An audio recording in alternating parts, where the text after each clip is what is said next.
동네 작은 하천을 산책하다 보면 보이는 이런 콘크리트 구조물. 물을 가둬두려고 지은 것 같은데 괜히 물만 더 오염시키는 것 같고 왜 이런 구조물을 세워놨는지 궁금한데요. 이 구조물 때문에 오히려 홍수 위험이 더 높아지고 수질은 악화된다는 사실. 그 이유가 무엇인지, 이 구조물은 왜 필요한 건지 3분 똑딱에서 알아봤습니다.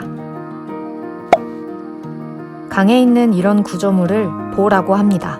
하천에 물을 가두는 작은 댐이라고 할 수 있는데요. 사실 영어로는 모두 댐이라고 부릅니다. 보통 농사 지을 때 필요한 농업 용수를 확보하려고 만듭니다. 그런데 점점 농경지가 도시로 바뀌거나 경작하는 방식이 바뀌면서 사용하지 않는 보가 늘어나고 있습니다. 여러분이 동네 하천을 산책하다 보게 되는 이런 보들도 이젠 쓸모가 없어졌죠. 문제는 필요 없어진 보들이 하천에 그대로 방치되면서 오히려 홍수의 위험을 높이고 있다는 사실입니다.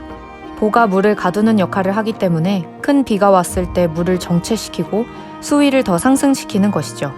뿐만 아니라 흐르는 물을 막기 때문에 수질도 악화되고 생태계에 악영향을 미치게 됩니다. 이런 상황은 비단 우리나라만의 문제가 아닙니다. 그러면 외국에서는 어떻게 하고 있을까요? 미국에는 약 9만 개의 댐이 있습니다.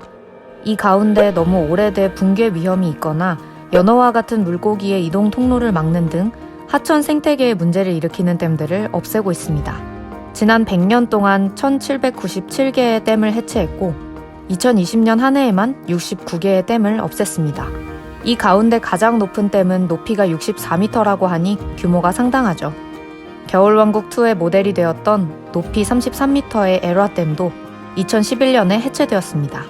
유럽에도 180만 개의 댐이 있습니다. 그런데 유럽은 물관리 기본 지침에 따라 2027년까지 전체 수역이 생태학적 좋음 상태를 달성해야 합니다. 이 목표에 도달하기 위해 유럽 역시 댐 해체를 선택했습니다. 이에 따라 지금까지 스웨덴, 영국, 스위스, 프랑스 등에서 4,800여 개의 댐이 해체되었습니다.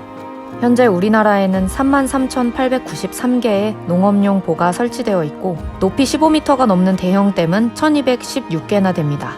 대도시인 서울에도 189개의 농업용 보가 있습니다. 하천 1km당 1.1개가 설치되어 있는 격인데 전 세계에서 댐 밀집도가 가장 높은 수준입니다. 이 가운데 더 이상 쓰지 않는다고 서류상으로 폐기한 것만 3,854개. 이렇게 방치된 구조물을 1년에 100개씩 해체해도 40년의 시간이 걸립니다.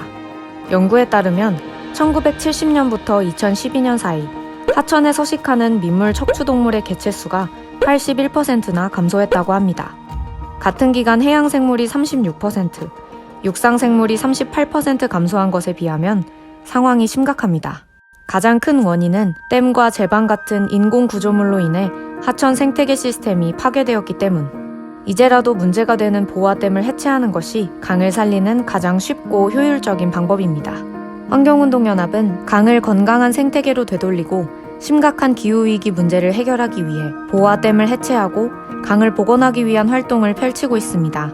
연어와 황복이 회귀하고 개구리가 우는 강을 함께 꿈꿔주세요. 지금까지 3분 똑딱이었습니다.